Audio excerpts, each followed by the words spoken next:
Hello and welcome to the LRM podcast, sponsored by Adrian Flux Insurance. I'm Martin Dominy. And I'm Steve Miller. And you join us for an hour of chat about Land Rovers and everything to do with owning them. You and I back on the Salmon Sofa again, Stevie, after a lovely visit to Leicestershire for me last week. Leicestershire for you? Yeah, Mr. Hughes. Oh, yeah. That was very, very good. Very, very cool. Hopefully you enjoyed that podcast.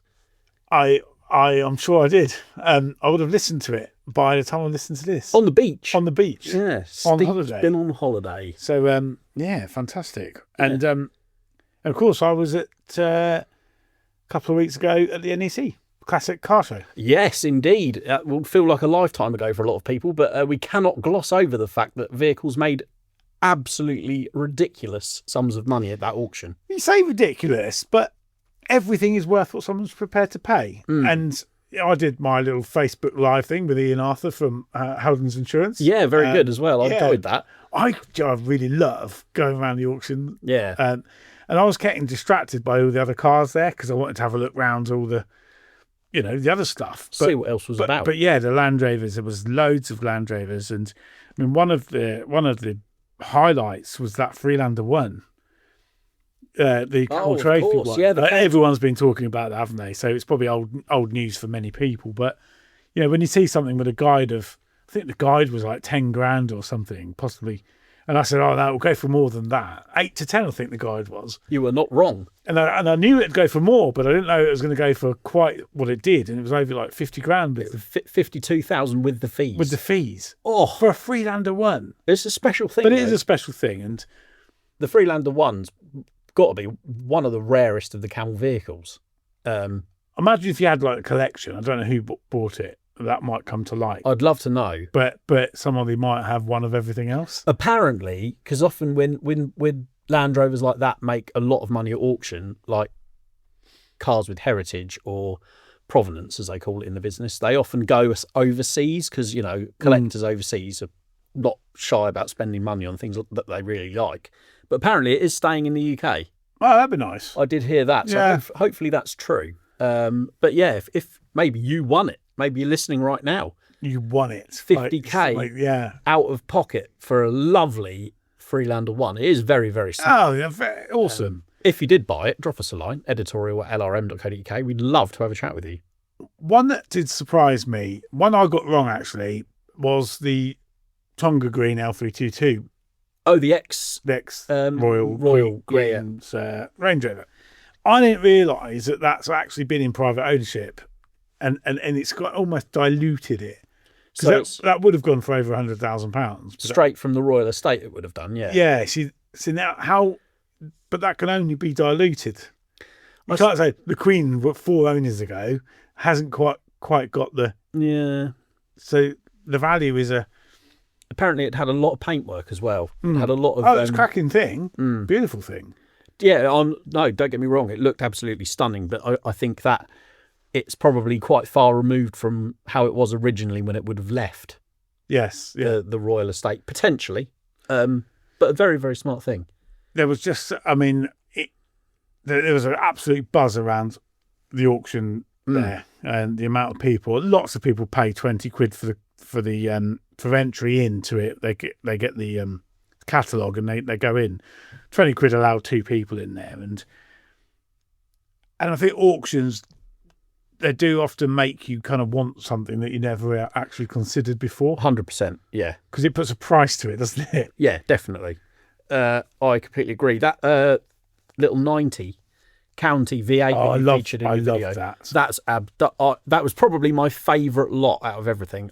If I was going to spend my money on one thing in that auction, factory green paint with the County cream stripe, old school modular wheels, and the BF Goodrich KM1 mud terrains, right up my street, and it went for £15,000. I don't think that was too bad, but you'd easily put another 15 to 20 in restoring that, wouldn't you? It's far from mint, but it's just got that lovely original look. You can smell it, when you go near one, and if you notice on the video, myself and Ian were going around sniffing Land Rovers. It looked a bit odd, but you can smell there is a difference between a 1970s Land Rover and a 1980s. And if you could bottle them up, I would know now Yeah. If that was a 1980s smell versus 70s. Definitely. Weird, isn't it? Land Rovers, cars in general, different brands of cars. Old BMWs have a really distinctive smell and they all smell the same. Land Rovers are similar to that. Yeah. Old Vauxhalls smell the same. Weird, isn't it? Yeah, they have a very signature scent. If you could bottle it and sell it as aftershave, do you reckon that would be a good business model? Probably not. Damp carpet and mildew. Yeah, but like 1980s British MGBGT, damp, musty. Disappointment. Disappointment on wheels. Yeah. Yeah, that stuff's not fetching much. But you can see the kind of stuff that is Mark II Escorts at 232,000 miles. I mean, come on. Really? Anyway, that was that.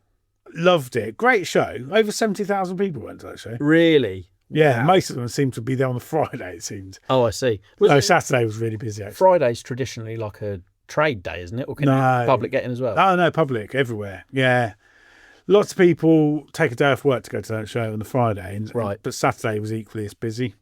I'm definitely going to go next year. I really enjoyed when I have been before. It's fantastic. Just had a bit on this weekend. But yeah, really, really good. Well, I mean, I think it was last year I couldn't go because I was accidentally booked a holiday in the same week and I stupidly made a mistake. This year I didn't. Sounds like something you would do. Yeah, I don't want to miss that show, and we'll be back there in March for the restoration show. Yeah, because I like that one as well. Yeah, the restoration show is a bit more more grassroots, dirt under the fingernails. More me and you. Yeah, I think so. Yeah, you go to NEC in November for the finished article. And display vehicles and clubs, but then you go there. The other restoration's a bit more. They do an auction as well, don't they? They're same iconic auctions, yeah. Yeah, that would be good to see. I look forward to having a poke round there. Yeah, no, it's good. And also, of course, we're holding our own British Restoration Hall in February, aren't we?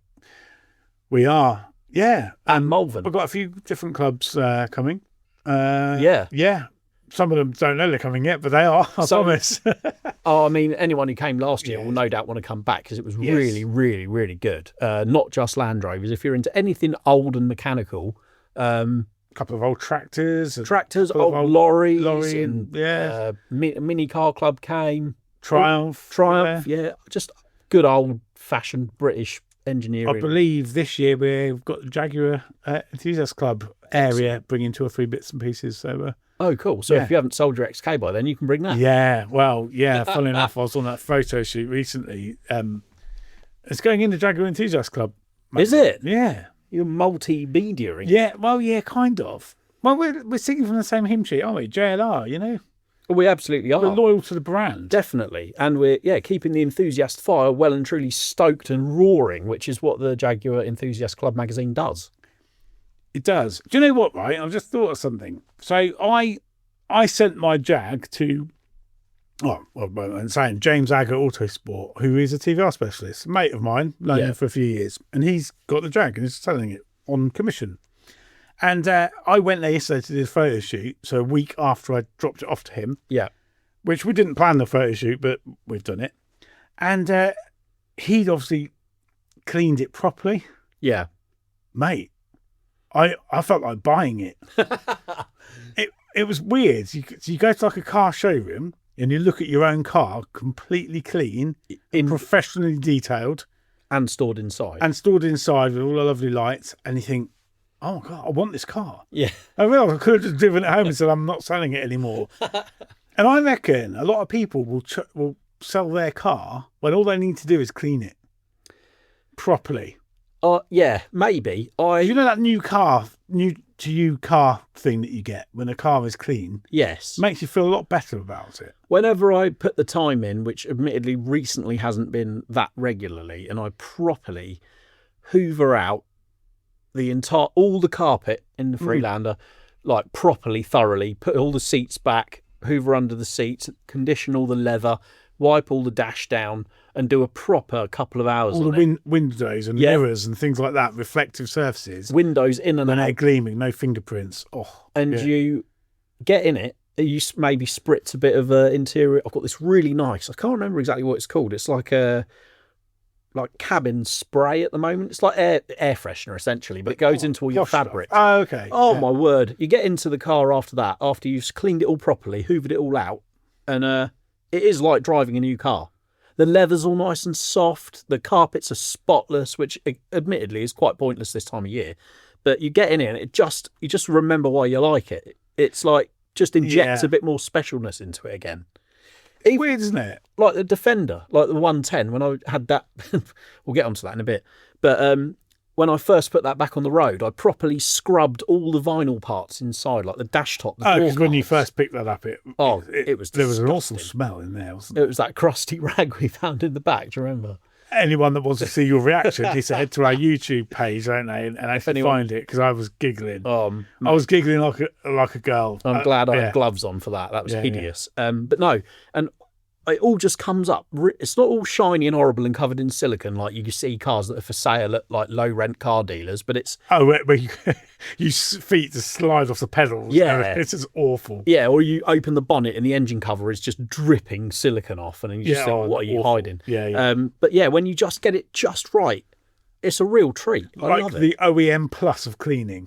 Yeah, basically. So it just brings it back. Yeah. A lot of people, I think, sell cars when actually all they need to do is clean them. And if fall you back in love with it, got time to clean it yourself, they're like the number of detailers that have popped up, not like your drive-in hand car wash, a proper someone who will come to your house and do a cracking job on your car. Yeah, it's more expensive, but for the reasons we've just explained, there's so much value in it. A few years ago, when I worked in a different LRM HQ, we were our sister magazine, Octane magazine. Yeah. And the deputy editor, I think, was his title. Anyway, Keith Adams, he had an SD1 Rover. Right. Which had been restored, but he had a detailer come round and do a professional detail, and they were there. There were two of them there for a full day. Yeah. And I've never seen anything like it. Like the door rubbers were perfect. There was even stripes in all the carpets. Yeah. Oh, mate, that was like, and detailing. It is a few years ago now, but detailing has come on leaps and bounds even since then. Yeah, definitely. It's become like lots of people doing it. The number of people doing it has increased. The products they use have got better. It really is like brilliant. Yeah, so cleaning cars isn't for me.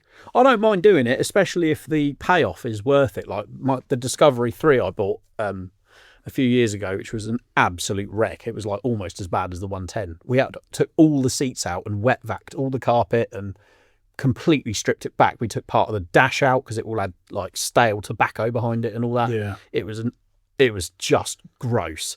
And by the time we'd put that car back together, you got like half a second worth of tobacco smell when you open the door. But it's really difficult to get rid of. It's almost impossible, especially if it's been smoked in heavily for a long time. But other than that, the interior, the way the leather and all the door cards and everything came back from being stained and like properly heavily ingrained with filth. Land Rover, We're proud to partner with Adrian Flux, an insurance broker that specialises in covering all types of Land Rovers, including classic, ex-military, modified and Q-plated models. Adrian Flux offers a range of optional extras to make the policy your own and can provide cover for off-roading, green laning, agreed value and build-up cover. Plus, they even offer a discount of up to 15% for Owners Club members. Simply search Adrian Flux Land Rover Insurance for more information or call them directly on 0344 728 0417 for a quote. Say what you like, the quality of their interiors is second to none when it comes to actually putting up with that abuse in a family vehicle. Really impressive. Yeah, no, definitely. Yeah. Tell you what I've been driving. Well, you know what I've been driving. Oh, yeah. You do need to tell me about this. So, Neil Watson, Land Rover Life editor, had it first. It's going to appear in Land Rover Life. Indeed. A 35th anniversary Discovery 5. Very cool. And because Neil spent a fair bit of time in Discovery 5s, he said, well, you have it for the next few days and tell me what you think. And was it D350? D350. So 350 horsepower. Straight 6 Ingenium. Straight 6 Ingenium, yeah. Diesel.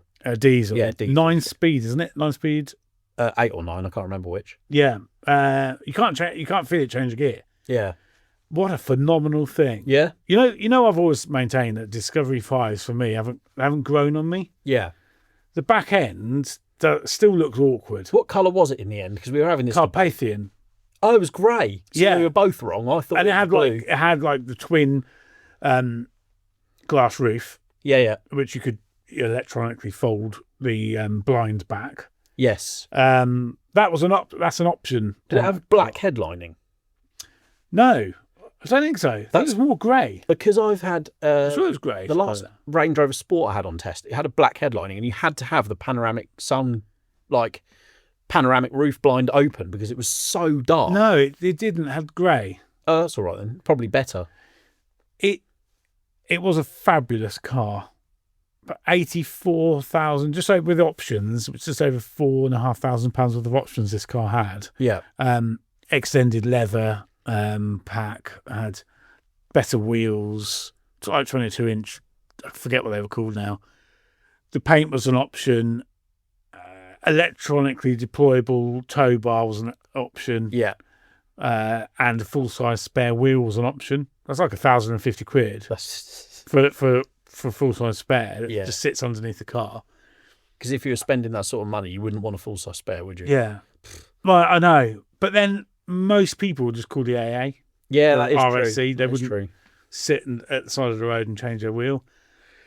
The electronically deployable tow bar was a £1,440 option, Okay. which I thought I would have. Yeah. Like I kind of went and spec'd it up afterwards. So when I handed it back, I said to my wife, Louise, I said, we played the game. In fact, I haven't edited it yet. Well, you haven't edited it for me, but we're going to do a YouTube video on the car, just a quick look around. Yeah, we will, yeah. So I've got lots of video content about it. And, they were having a guess. Louise and Alice were having a guess at how much options were, and they were kind of miles out. Oh, what, high or low? Well, they thought the paint would be at least £2,000 to £3,000 more. Right, okay. And it was only, about £400 option. Oh, that's interesting. Wasn't much. Yeah. No, I'm lying. It was £800 for the paint option. Okay. I'm getting my figures wrong. It was £800. The extended leather was something like £400. Right. But the way people buy cars now, yeah, it's a few quid a month. It's like it doesn't make much of a difference. No. But I went onto Land Rover's website and did like if I was buying that car, what would it cost me? And I noticed that the options were HP or PCP. So I was like, loads of people buy cars PCP now, which is a contract thing. The most common way, I would say. Yeah, and there was some sort of weird deposit thing. You put £8,000 and they put in £4,000 possibly, so £11,000 or £12,000 deposit. £1,550 a month, doing 15,000 miles a year. 3 or 4 years, can't remember. Right. And then a massive balloon payment at the end. Which no one pays because they want a new one by that point, so they chop it in. But it's still going to be £11,000 or £12,000 down and £1,550. It's a lot of money, isn't it?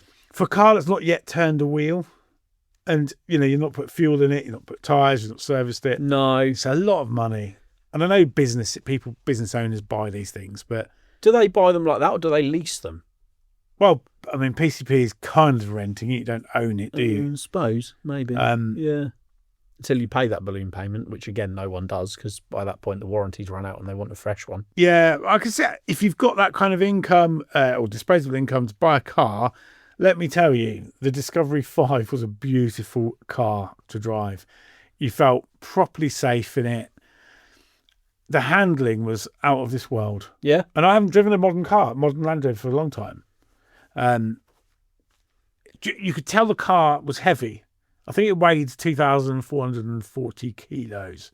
Okay. Something of that ilk. Still lighter than a Disco 4, though. Yeah, still lighter than a Disco 4. And when you went into a corner or a roundabout, you could feel it weight up, and then all of a sudden the suspension would no, I've got you. Oh, really? It was weird. Yeah. I found it. Big old car, though. Yeah, they are big. Parking it in different car parks and on the drive. Well, yes. Yeah. Funny enough, my neighbour I had to move it to get my wheelie bin out, right?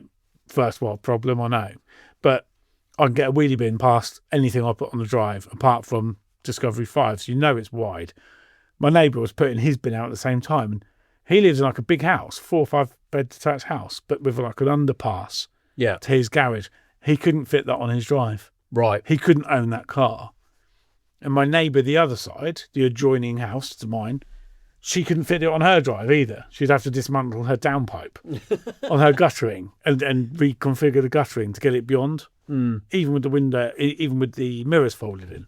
Yeah, it's not ideal, is it? So that's like 2 out of 3 houses that it wouldn't fit. Yeah. Although everybody else in the street probably could. They have all like the 360 cameras and stuff for parking as well, and the top-down view, and it's all very clever, but parking spaces just aren't really up to the job of modern cars, are they? I was finding I went to, when I went to NEC, actually, I drove there and parked, because I stayed there a couple of nights, so I parked in one of the hotel car parks, and the space wasn't big enough alongside others, so I had to park further away so there was nobody alongside me, so I could get out. Right, okay. And then hope that no one was parking next to me. Yeah. Going back. So it's a bit risky, really. I'm always especially careful when I've got vehicles on loan from Land Rover that I, like you say, park far enough away that someone in a 400 quid Zafira is not going to come smash the sides in with the... But even if they didn't smash and just park there, I would no longer be able to get in. Yeah, but you'd be careful, and other people often aren't. No, they're not. And I just thought I could live with a Discovery 5 all day. They're really nice. They're lovely. But I just wish like you could get that kind of engine. And I returned 31.6 to the gallon on over 4 days. I thought that was okay. Well, it is. But when you think about the technology that new cars have, and you look at what MPG cars used to do 15 years ago, they haven't really come on that far. Yeah, but they're 7-seater. So strangled all the emissions nonsense. Yeah, but it's a powerful car. Yeah, I know what you mean. That did get down the road really, really well. I bet a 3.6 TDV8 would probably do around that. Oh, I wonder what they're fitted to. Well, there you go. It's about time you put your hand in your pocket and bought one, Steve. I tell you what, I've never had so many people share L322 goodness with me. Oh, it's in my feed and my email. It seems like the only car in existence. Bombarding you with adverts for L322. But I have resisted the temptation of driving one because I know. Oh, you'll fall in love with it. And that there lies, I mean, segueing into L322s again. Would you rather an £84,000 Discovery 5? Yes. Or a £10,000 L322 4.4 V8 and know that potentially their turbos might let go and it's a £6,500 bill, or it might be £2 or £3 to keep it going, but £2 or £3 is 2 finance payments on the Disco 5. And if you had the money up front to buy that Discovery, what about the depreciation? And that's probably the true cost. Well, a PCP, it's a well-known fact. A PCP is essentially you're paying the depreciation for the dealer so that when you chop it back in, they will retail it at the figure that you've paid off. Yes. That's essentially what it's for. Do you know what? You've hit the nail on the head. I know when PCP first came about, they didn't really know what the residuals were, but they've got so much more data now to know that they get to the point where you don't have this kind of equity. My neighbour talks about his equity in his. I've talked about his Kia Sportage, but I just find it equity kind in of mad. It's not equity because it's not only the depreciation; it's the interest on that. You're paying the interest on the full amount of money. Your so-called equity in a car is all that is leverage to get you a slightly less terrible deal when you roll into another car at the dealer. And if you can afford £1,550 a month for a Discovery 5 now, in 3 years' time, that same deal is probably £1,700 or £1,800. Yeah, because the car will be more expensive by then. You're listening to LRM Podcast, the UK's #1 financial advice podcast when it comes to cars. You're very welcome. Don't listen to me about financial and car ownership financials because you will lose money. I totally agree with you though. If you put them back to back, a Disco 5 and any modern Land Rover would be better, obviously, than an L322, but would it be £74,000 better? Yes. No. And what are you actually risking with a £10,000 purchase is £10,000. Yeah. Right? Because it's never going to be worth zero, is it? No. No, it won't be. Even if the turbos decided to let go. You do the turbos. If the car was tidy enough, you do them and you'd enjoy many, many years of knowing that I see. Your turbochargers have been changed and they're fine. And unless, the sills and the arches dissolve, it's probably good for another at least 5-10 years. But preemptive maintenance.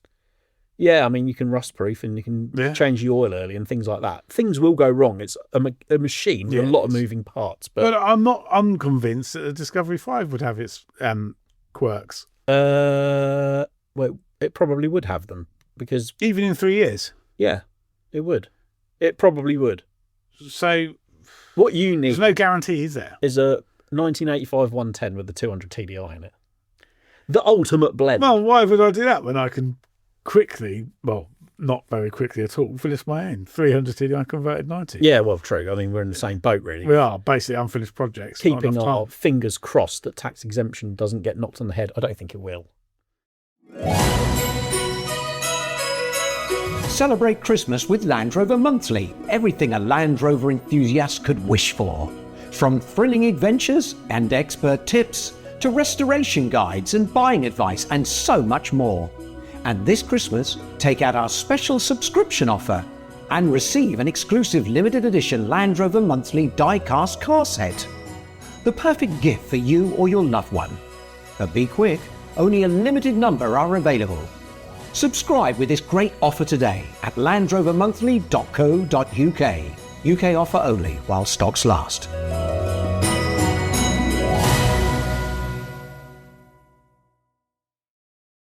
No, I think the biggest thing that's likely to occur in the budget, which by the time this podcast is out, still wouldn't have happened in the UK, would it? I can't think. When's the budget happen? 26th of November. No, I don't think it would. So they might be charging pay per mile for electric cars. Right. But they might not. I reckon they feed a lot of this. When does it come out? I don't know.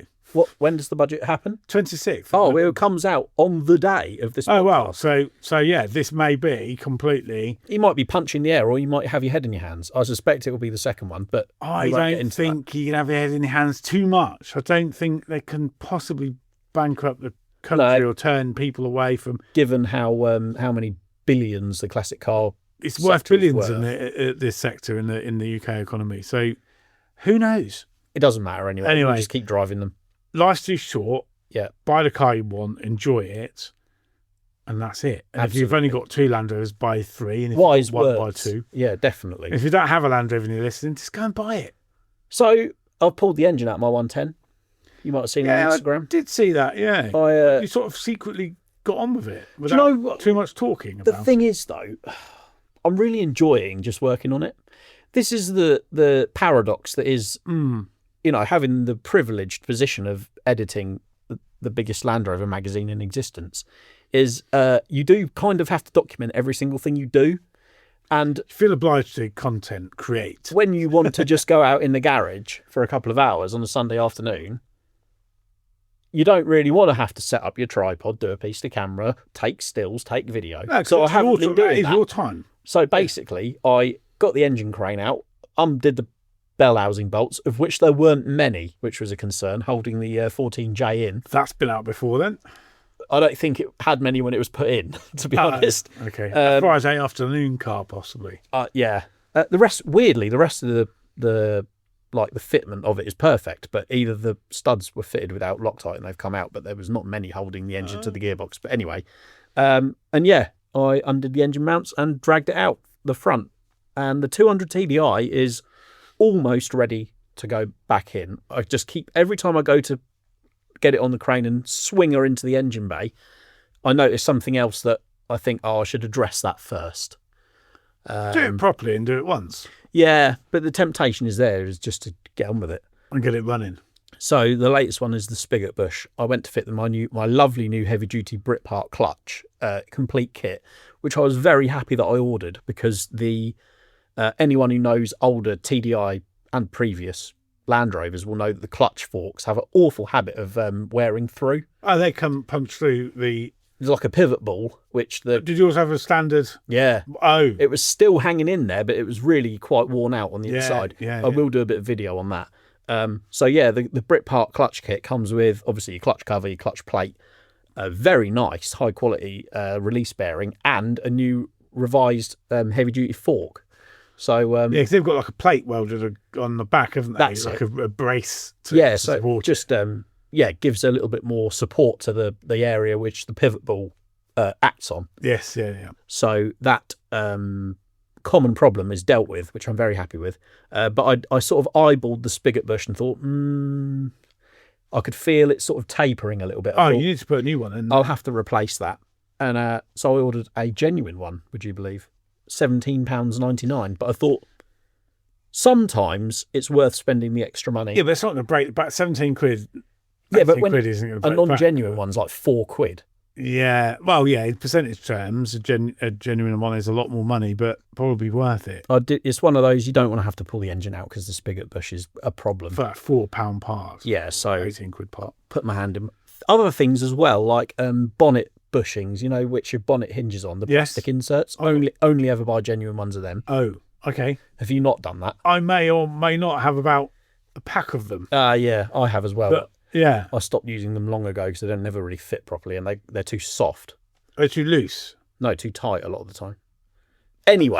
Yeah. I haven't attempted putting mine in, actually. I digress. But the yes, so the spigot bush is on order. That should turn up soon, and I can fit the clutch. I'm going to put the engine in before I do the water pump and timing belt, because at the moment the engine's a little bit wibbly wobbly, and to get just brace it in there. It's perfect engine mount, isn't it? Exactly. Really? To get the crankshaft pulley off, you need quite a lot of leverage, which I don't have at the moment. So, sad news actually, my impact gun is dead. Well, mine isn't, because mine's new. You've got a brand new one, and now I need a brand new one, because the last few times I've used it, this may be unrelated, but it did fall into a catch pan full of engine oil. I should imagine that's very relatable.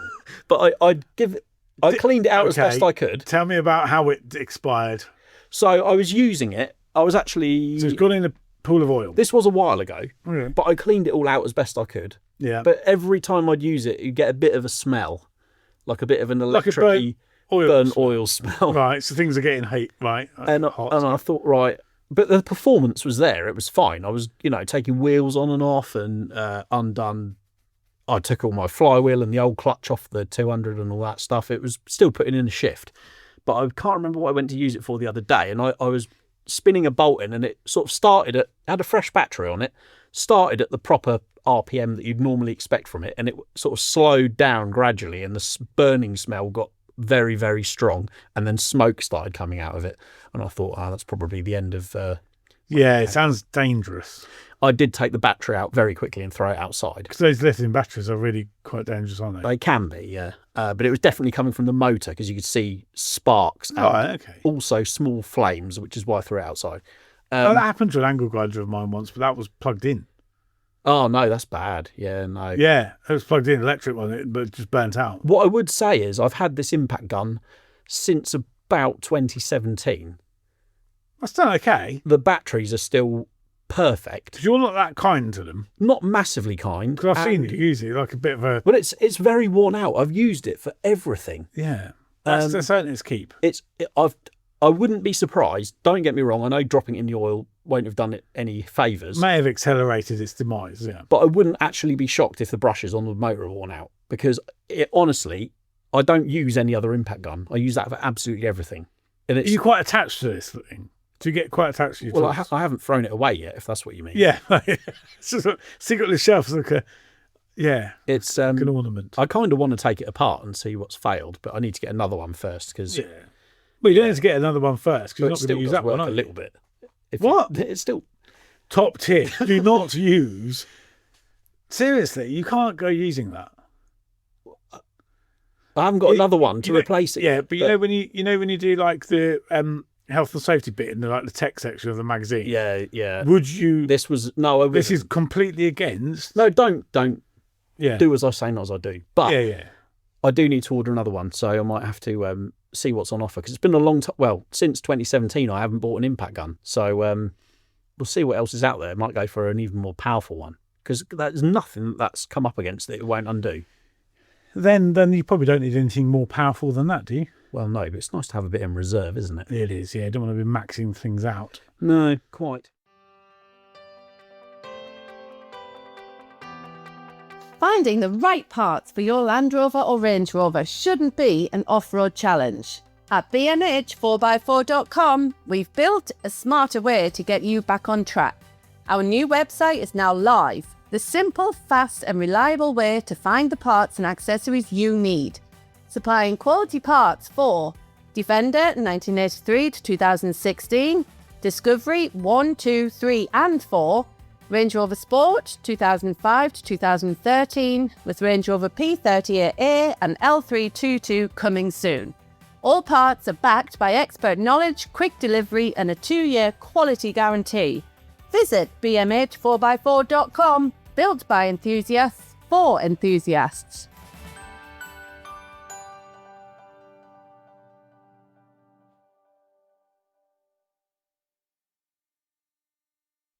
Shall we have, well, not so much a listener's question, but a nice little bit of listener's feedback?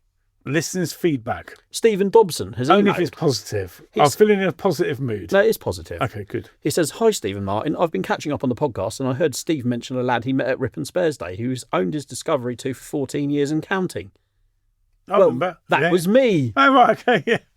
He says, "I'm also called Steve." He's enclosed a picture of his Disco 2 with his World War II Willys Jeep and World War II Harley Davidson on the trailer on the way to Normandy.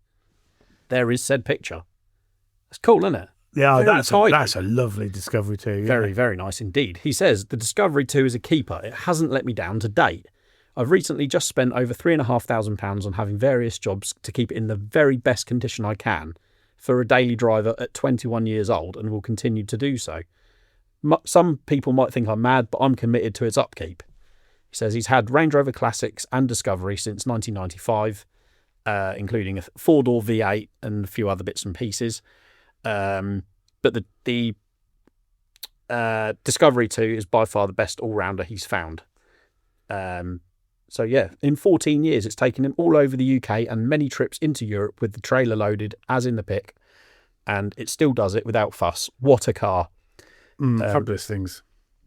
Yeah, and he goes on to talk about some old Series 2s and 2Bs that he had while he was working in his younger days. But no, absolutely cracking. Steve, thank you ever so much for getting in touch. We love to see your pictures and, of course, hear your Land Rover stories.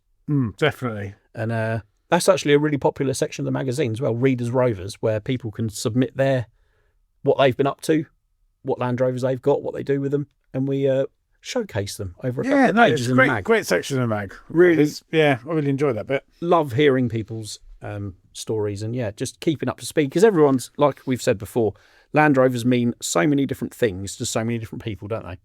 Yeah, they do. So it's good. Any project updates from you? Or have you been too busy and being on holiday and stuff like that? I have literally zero project updates. Fine. Okay, great. I have to say, because I had the weekend at the NEC, and then it's not very inspiring. You know, when you get in from work and you've had a long old day and it's dark now. Yeah. I find it really hard to feel like I could go to the shed and do something. Yes, I know what you mean. It's really not inspiring. I really struggle with the winter. But when I'm out But there, that's no excuse. even if you just chip away at like one small thing a night, when I'm out there, I feel like I'm so pleased that I've done it when I come back in. Just got to break that seal, haven't I, and just go out there. But yeah. It's nice to get out of the house as well. Nice to just go down and... I don't feel like I'm in it much. I seem to be in meetings a lot. Well, yeah, such is the life of a publisher. Yeah, I know. Should we have a feature of the week? Have you actually planned this? Yeah, in like the last 30 seconds. You seem very organised. Teed it up, Stevie. So this feature in the current issue of Land Rover Monthly, which is on sale in shops now, whenever I go to a shop or a supermarket or a newsagent, I do have to make sure that LRM is positioned favourably, shall we say. So basically, do you slip it in front of other magazines? Sometimes. Yeah. Well, what, so you should. Yeah. I take pride in it. And it deserves I love to a be newsstand, hard to come by these days sometimes. Yeah. But And that there lies... funnily enough, Yeah. actually, I spent my lunch break driving around trying to find another magazine I won't mention the name of, and I went to probably 5 different places and couldn't find it anywhere. Yeah. So actually, LRM's doing quite well on the It newsstand. is doing quite well. And that is thanks, in no small part, to fantastic features like this. Gary Pusey, once again, knocks it out the park with a fantastic classics feature all about a very special police Range Rover. This Range Rover, which belongs to retired Inspector Jeff Taylor, has been it had a lot on in its life, shall we say. Obviously, it started out brand new, off the showroom floor, went straight into the force with Greater Manchester Police, and served there. He drove the vehicle through his career, and when they went to let it go, he managed to get hold of it, and it was obviously in quite bad condition after, it's an old car. They would have had a hard life. They're normally well serviced, but also used very hard as well. Got hold of it, and he's essentially commissioned a very, very nice restoration on it. And basically, he uses it for serving policemen. Like if they've got a wedding or another event on, he'll take it along and help them out. And it stars. It's been on TV shows. It's been to Goodwood. Very, very special machine. And he's also not afraid to use it, as you'll see in the pictures on the feature, where he looks like he's giving it quite a bit of a full tilt. What year is it? Around a corner. 82-ish. In the hang on, let me find out. In the in the pouring rain. So he's clearly not too worried about getting it wet or dirty, which is very, very rare for a Range Rover Classic these days. I like to see them used. Yeah, I've got a chap, Dan Sherwood, who does quite a bit for us now. He was after one for a photo shoot for another magazine. And you think like a mid-80s Range Rover Classic would be easy to find. No. Everyone's tucking them away. It's a shame, really. But, yeah, I suppose they put so much into them, restoring them, and so much money. I get it, but also, they like to breathe. They like to stretch their legs now and again. I just can't imagine owning anything that doesn't get used all year round. No. I don't know. Just crack on. I agree. Indeed. We were saying this very thing with Joe last week. It was like, said basically the same. It's a mechanical object. If you've got it, use it. Cause, yeah, I think so. Yeah. That's the way forward. Shall we roll seamlessly into a product of the week? And this product actually stars in our Christmas gift guide. So if you're stuck for something to get for a friend or family member who likes their Land Rovers, look no further. Nice. Are you ready to hear it? I am. Yeah, sorry. I was mid-yawn just then. Yeah, I know. You're absolutely spilling over with excitement. Yeah. What am I going to spend money on now? That's what basically I want to know. Clark Micro Jump Start Unit. Handy. Certainly this time of year. Absolutely. I've needed one of these a couple of times in the last few months.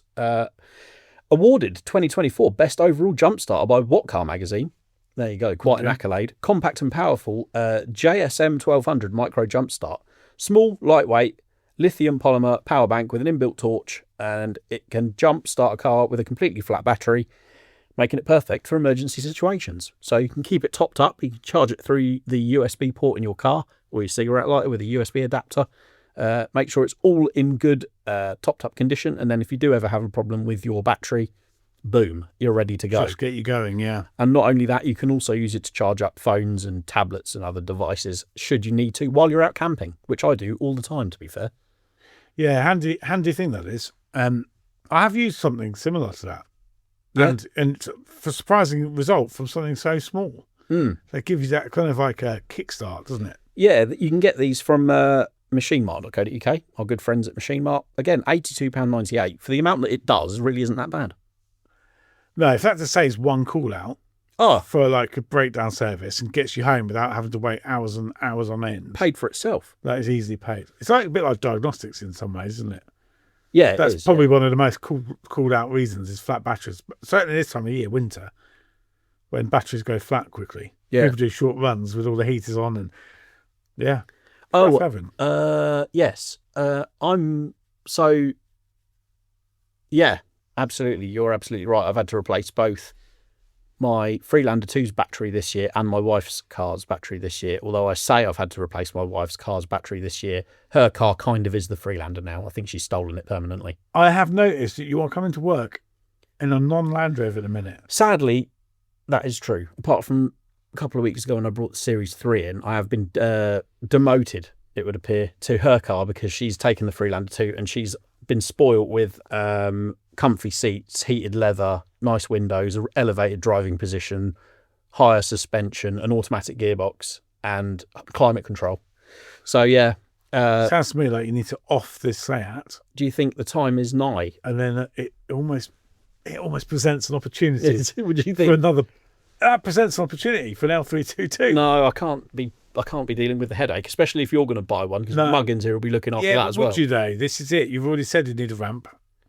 Yeah, you do for most things. Yeah, which is absolutely fair. They're a big, heavy car, and they're quite difficult to support stably on like a driveway. Yeah, especially a gravel we drive. haven't got the situation to be driving that. No. Disco 3 and 4 and Sport are a little bit easier because they have a proper chassis, but because Range Rover's a monocoque with subframes, it's not quite as straight. Yeah, see, that puts me off. Yes. It does. Because I just know what kind of bills you're going to be presented with. A friend's been looked at a Disco 3 was it a Sport or a Disco 3? I can't remember. Something of that era with a blown turbo. And he was like, oh, would you give me a hand changing it? And I thought, well, by the time you get underneath that and try and undo like the crossover pipe and the downpipe from the turbo, all the studs are going to shear off, all the nuts are going to round off. A horrendous job. You'll be taking the body off it. But taking the body off is actually quite good fun. If you've got a ramp. Yeah. Yeah. Which he has access to. There's people having like competitions, weren't they, taking bodies off and how quick they can do it. Yeah. I think, not that I'd ever rush particularly when I was in the dealer, but you could do it in about 2 to 3 hours, probably about 3 hours. That's decent. When you consider how dramatic they look, it was always a real treat when, because service advisors and that would be talking to customers, and the customer would come in if they'd forgotten something in their car or whatever and they needed There's the body and this. Literally, they would come through like the little walkway into the showroom so they could show, because they weren't insured to be in the showroom, but anyway, in the workshop. But like the look on their faces when they saw their car split in half was just like, what? It looks so good. Yeah. They loved it though. It was really quite eye-opening for them. Well, yeah, it's not something you often see, is it? It's like when you're a kid and you go to the garage with your dad and like you go to a tyre place and they go, oh, do you want to sit in the car when you go up on the ramp? Do you ever have... Oh, that's quite exciting. Yeah, you like that real buzz. I'd imagine that's a similar, like the equivalent when you're an adult, is seeing your car in two drastically different pieces. I bet they're not allowed kids in cars now on ramps. I don't think you were back then either, to be fair. Oh, okay. Did you even have a childhood if you didn't go up on a 4-post ramp while your dad spoke to the tyre fitter? I don't think so. No. I've often done that. Let's do a quick, before we sign off, because it's almost home time. Next week, we're going to do unpopular Land Rover opinions. Unpopular Land Rover opinions. So if you've got something that really gets your goat about Land Rovers or people that do things to Land Rovers, send us an email, editorial@lrm.co.uk. I've definitely got a few that really get on my nerves. I know you have as well. Yeah, I'll have a think about it. But we would love to hear yours. You can be anonymous if you want to. But yeah, send them in, editorial@lrm.co.uk, with your unpopular opinions about Land Rovers and even the Land Rover scene, if you want to go that far. Could be quite a fun podcast, I think. I think there may be some people that listen to this might maybe feel offended by that. If they've done something that we think is an unpopular opinion. Yeah, but it's an opinion. It doesn't hurt anyone. Okay. So yeah. Take it in the just a bit of in fun, the spirit that it's intended. It's a light-hearted bit of ribbing, opinions. So yeah, that's what we're going to do next week. So you get thinking while you're off lying on the beach. I will do that while I'm sat here toiling, making content. And yeah, thank you ever so much for listening. If you want to follow us on Instagram, Land Rover Monthly on Insta. Oh, that reminds me, the first teaser video for LRM Fest is live on YouTube now. It is, actually. Go and check it out. It's really good. Steve and I went to the woods to film it. Yeah. Do you know, I've been in the woods twice with like people, colleagues. Colleagues. Yeah. So dodgy. The woods is a good place to film. Well, it is. I wouldn't know. But follow Steve Miller Automotive. I'm Land Rover Martin. Check out Land Rover Monthly on Facebook, Instagram, YouTube. Sign up to the newsletter on the website. Yeah, all of that stuff. All that good stuff. And yes, don't forget, questions, feedback, unpopular opinions, editorial@lrm.co.uk. We would love to hear them. And until then, we'll see you next week. Bye for now.